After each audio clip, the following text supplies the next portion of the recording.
This is a very, very intense gospel because it runs afoul of everything you and I think the world should run by. How many people think that hard work should be rewarded? Seriously, don't answer what the gospel said. Go with your gut here, okay? Of course it should be. Of course it should be. We work hard. We think we should be rewarded. But it is the owner who gets to decide our reward. And the greatness of this gospel, it's got two big messages. The first message, and I think the most beautiful message, I remember every time I preside over a funeral mass. So Saturday morning, I had a funeral at 9:30, and I had a wedding at 11 o'clock in Grosse Pointe. I know what you're thinking. How'd you get there? How fast did you drive? Really fast. Anyway, so I contemplated the funeral, and here was a man aged 73 dying too young with wonderfully committed children who gave his charitable time and treasure consistently over many years to the mentally impaired. And yet the Lord took him at 72, 73, pretty early. And then there was the couple who had met each other by chance after the young lady had had kind of a nasty breakup with a guy. And I walked with them for 9 months. And the husband has no faith, but is a wonderful man. And they fell deeply in love with each other, and now because of the Catholic wife, he's being drawn closer to the faith. And they come to Mass here. And yes, and I celebrated their wedding. And something I don't do often, I went to their reception. It's like the third one I've gone to in 5 years. I don't go to a lot of receptions. And so, not because I'm not a social person, but because the priest is in the way. You know what I mean? If they ask me to do the prayer, I'll do it. But you don't show up with a co-pilot, so everyone's uncomfortable. And then they always have to put you at a good table, so you're right up front. And they know you're going to leave right after dinner's served. So there's going to be this hole in the table. Okay? So, it's tough to deal with the priest. Anyway, back to the story. And so I found that this was a beautiful example of God in action. God in action. He takes from us. He gives to us. The bride had had a relationship where the young man didn't deserve her, and then she finds the young man that did deserve her. The one man who passed away had given to the least of our brothers and sisters, and yet had left early. In a human way, there's no sense to it. But, meaning number one of the gospel, the Lord gets to choose. The Lord decides how life is going to go. He sets in motion for us all that we have. Have you ever noticed when you were in grade school, there were the guys who were really studly looking, and then there were the gals that were gorgeous, and then you were looking at yourself and you're saying, hey, God, how about a little something for the effort? I mean, this takes to mind my brother Roy. I mean, I've talked to you about Roy before. Roy, he's a strapping young warrior, and he got everything. I got a decent brain. And I'm looking at God saying, hey, how about something for the effort? We take what the Lord gives us, and we maximize its impact on society. And by doing so, we are winners. Not everyone is physically beautiful. Sorry, I got news for everyone. We live in a society that says, no matter what you look like, you're still beautiful. I'm sorry, how about no? Okay, how about everyone isn't equal in the looks department? Everyone is not equal in the intelligentsia department. Okay? We have to deal with it. Now, that does not mean you settle. You always try to improve yourself. But you accept the cards you have been dealt, and you make a great life out of playing of those cards. That's a great message from this gospel. Stop trying to be Kate Moss if you're a young lady. I read about her this morning in the London Times. I read the London Times every morning, the New York Times, and a couple other papers. Just makes you kind of get your medulla oblongata going so you know what's going on. And Kate Moss, gorgeous creature of God, I mean, absolutely stunning. Had a big thing for her back when I was a single guy. But I read about her. And I'm sorry, as I've heard from the corners of Michigan Stadium before, overrated. She worships crystals. Crystals. And she goes to some Beverly Hills crystal store and buys crystals. Give me a break. Here's, kind of shallow end of the pool. You and I have been given Jesus Christ. You know, this wedding yesterday was at the Grosse Pointe Academy Chapel on Lakeshore Drive. Anybody ever been to the Grosse Pointe Academy Chapel?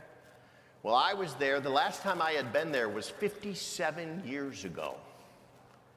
As a Montessori student, 5 years old, wearing little suspenders, a red bow tie, and plaid shorts and saddle shoes. Yes, there are pictures, but you don't have them. And the great thing about this chapel is it is the hand of God touching it. On either side are wonderful carols, separate chairs, where the Madams of the Sacred Heart would pray 6 times a day. And you used to be able to walk outside of the chapel and you could hear their soprano voices through the beautiful, indescribably gorgeous stained glass windows. If you ever have a chance to stop by this chapel and pray for 5 minutes, God will touch you. And I was sitting there and I was thinking about the last 52 years of my life, 57 years of my life. And thinking of great opportunities, victories, defeats, lost loves. And then I looked over at the Montessori building where I went to school. And I said, wow, look what God set in motion.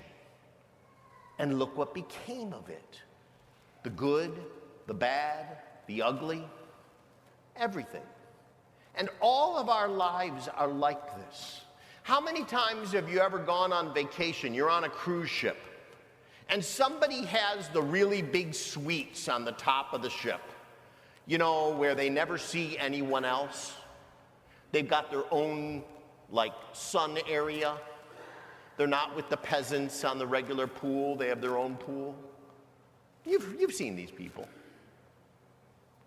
Do you think they're happy? Maybe, maybe not.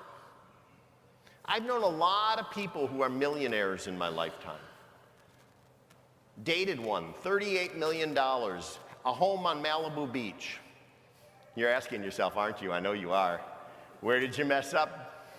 Where did it all go wrong? It did. And I think the thing we have to ask ourselves is, why are we jealous of people? Why do we look at people and say, they got something I don't got?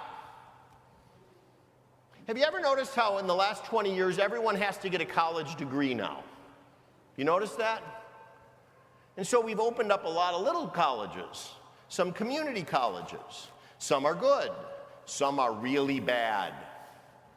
But everyone feels you're a failure if you don't have a couple letters after your name. I'm sorry, you know what this world needs right now? People in the trades. In these trades, I was looking at the beautiful Academy of the Sacred Heart Chapel yesterday. They could not replicate that chapel today if they tried. Those kind of tradesmen and women no longer exist. I was over at San Francisco for Mass because I'm moderator of these 4 parishes, and I had to go over there for Mass. It was my privilege last week at noon. And as I was there for the Mass, I noticed they had these incredible Stations of the Cross, almost real. The figures want to crawl out and walk out in front of you. The picture of Veronica wiping the face of Jesus, the back of the sculpture is to you, and yet the artist went out of his way to make her face looking at Jesus. That's beauty, that's art, and it's gone from our society. I was talking to a wonderful woman who's selling mums out front of our church today for Susie Q, great charity, where the least of our brothers and sisters are in dire straits, and we help them by doing what? Spending $10 on a mum and putting beauty into our lives. And I really encourage you to go out there and really show them that the 10 o'clock Mass is the king of masses, and buy every mum they've got. Because mums represent hope for the people you're helping with Susie Q. And isn't that beautiful? That's your ability to touch the world and make change using the talents and treasure you have been given by the grace of God. But there's a far more important message in this gospel that I wanted to touch on. And that is, how about the workers that show up at 5 o'clock? Now, I don't know about you. I get angry at that. I get angry at that. You are really cute. Did you know that? I get angry. This beautiful little girl over here. I get angry at the people that show up at 5 o'clock. I've been working since 05:30 this morning. And you're kidding me. Some dude gets to show up at 5 o'clock and get paid the same as me? And the answer is yes. Because you know what that represents? God's mercy. God's mercy. I'm going to tell you another story. I cannot tell you the number of times I get called to a hospital at 04:30 in the morning. And I go to McLaren emergency room. Or I go to Henry Ford out here. And I'm in ICU. And I've got my stole on. And I've got my oils. And I have my book of rights. And the guy or gal has 10 minutes left of life. And they haven't been to Mass in 50 years. And the devil loses because Jesus pays them the full wage with 2 hours left on the game clock. That's not fair on our definition, because they're going to get the same as the woman who comes to Mass every day for daily Mass, goes to confession once a week, says a rosary every day, and never misses Sunday Mass. Going to go to the same place. But we have to remember, don't we, the story of Saint Dismas. Dismas is the saint to Christ's left on the cross. And he's being mocked by the crowd and by the thief on the right. And Dismas looks at Christ and says, I've had a terrible life, but please, for no reason other than for me begging you now, could I come to your kingdom? Chokes me up every time I listen to that. Can I come to your kingdom? Can I be with you? And there's the hand of Christ being tortured. And he says, today I tell you, you will be with me in paradise. A terrible life, an awful life, a dreadful life, a waste of life. But with 2 minutes or 3 minutes left on the game clock, pulls it off. and the devil loses, and Christ wins.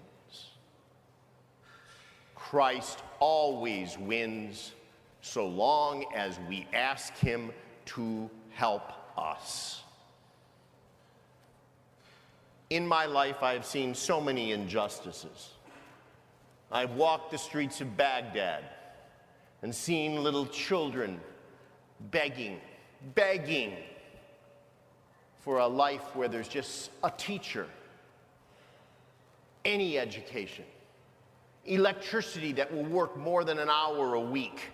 I said that right, an hour a week. Petroleum, so that things can just function. A job for dad. I've seen poverty and want. And I've asked myself, Lord, why don't you change this? Why don't you fix this? How many times have you been with a loved one and it's near the end and you go, Lord, let my dad, my mom, my wife, my hubby, my daughter, my son, stay with me. Don't let them leave. And then we blame God, don't we? Why didn't you save him? Why didn't you save her? Why did you let him die? We've all done this. You know it, I know it. And the last guy to ever blame is God. God gave us life. There are no guarantees attached except a fair wage in the vineyard. And life is just that, life. It's not heaven on earth. If we're lucky, we find the right mate to walk through life with, right? Looking at a cool couple right over here. They're afraid I'm going to ask them to stand so all of you can say something about them, but I'm not going to. But they're really cool, by the way, if you can't see them. We hope that we can find that right mate. And then that right mate will eventually leave us. But they're waiting for us. We lose our mom, we lose our dad. I go to Resurrection Cemetery all the time. Go to my mom and my dad's graves. You know I offer tons of masses for them, for their souls, as I should. People ask me that, by the way. Why do you get to have masses for your parents every mass?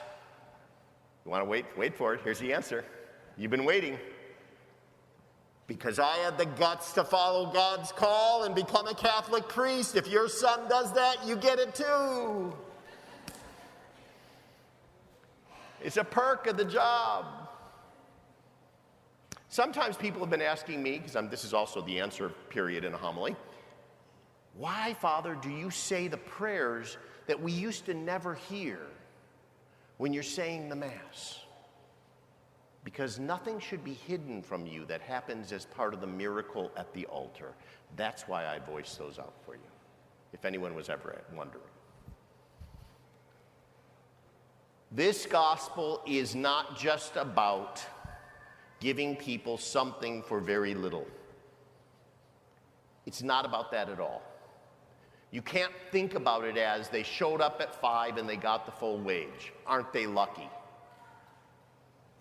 The message is they showed up and they said, God, I love you. And God, will you forgive me? And God, can I be one of yours? Just like St. Dismas showed up with 2 minutes on the play clock. Just like the person not going to Mass for 50 years shows up when their children love them enough to call me to the hospital at 4:30 in the morning. God is constantly forgiving, but God is equitable and merciful on his own terms, not on ours. God is not impressed by brand clothing, by the super Xbox 9,230,000,000, by Snapchat, Facebook, or any of that garbage. God is impressed when you show mercy on your fellow human being for mercy's sake, and when you love and when you are kind, and when you are forgiving.